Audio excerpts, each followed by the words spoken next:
একজন ভাই মাত্র সৌদি আরব জেল থেকে আসছে, ভাইয়ের কাছ থেকে জানবো ভাই কি হয়েছিল আপনার লোকের ঘটনা কন্ত একটু।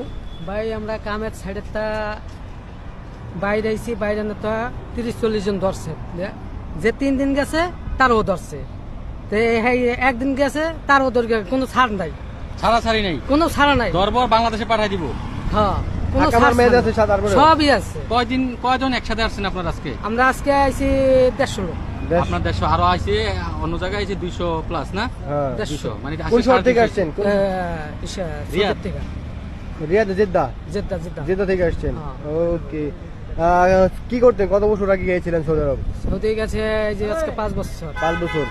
আচ্ছা, হঠাৎ করে এখন আকামার মেয়াদ আছে তারপরে পাঠাই দিল, পাঠাই দিয়েছে। এরকম ভাবে কেন পাঠাচ্ছে বুঝলাম না। মনে করেন এই যে আজকে গেছে কালকে তার দূর গেলাইছে, বাসায় মানে বাসা কোনো নামতে পারতেছে না, ও, বাসায় কোনো নামতে পারতেছে না।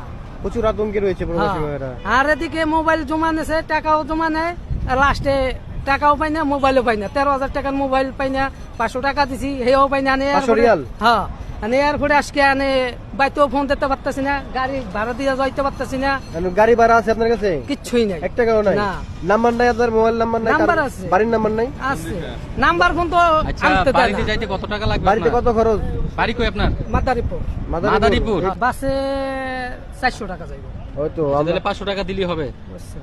আমরা এই পর্যন্ত ভাই 3,000 টাকা দিচ্ছি অলরেডি। আমরা কয় টাকা দেবো? প্রতিদিন দিচ্ছি। না ঠিক আছে, না আমরা তো আজকে জানি 7 জন না, 8 জনকে দেওয়া হয়েছে, আপনি নিয়ে মনে 8 জন। না, আমরা তো জানি না তো। হ্যাঁ হ্যাঁ, এই যে ইনশাআল্লাহ আপনি আমি যান, তো- আমরা আপনার দেখে আসছি, ঠিক আছে। দূর থেকে ফলো করে আসছি আপনাকে। এই বাইরে রিকোয়েস্ট করে বাইরে এই যে আপনি 500-400 টাকা গাড়ি ভাড়া লাগবে, 100 টাকা খাই নিন, আর আরো 100 নেন, 200 টাকা কিছু খাই নিন, ঠিক আছে? ভাই, ধন্যবাদ। আজকে প্রায় 3-4 হাজার টাকা 4,000 দিচ্ছি। আর টাকা। ছাড়তে আছে 70 জন, 50 জন। কিন্তু এটা সরকারি ভাবে দেওয়া উচিত প্রত্যেকটা প্রবাসী ভাইরা যারা বিদেশ থেকে আসবে। ঠিক আছে, এখন ঠান্ডা মাথায় যান, রিল্যাক্সে যান, ঠিক আছে? ওকে।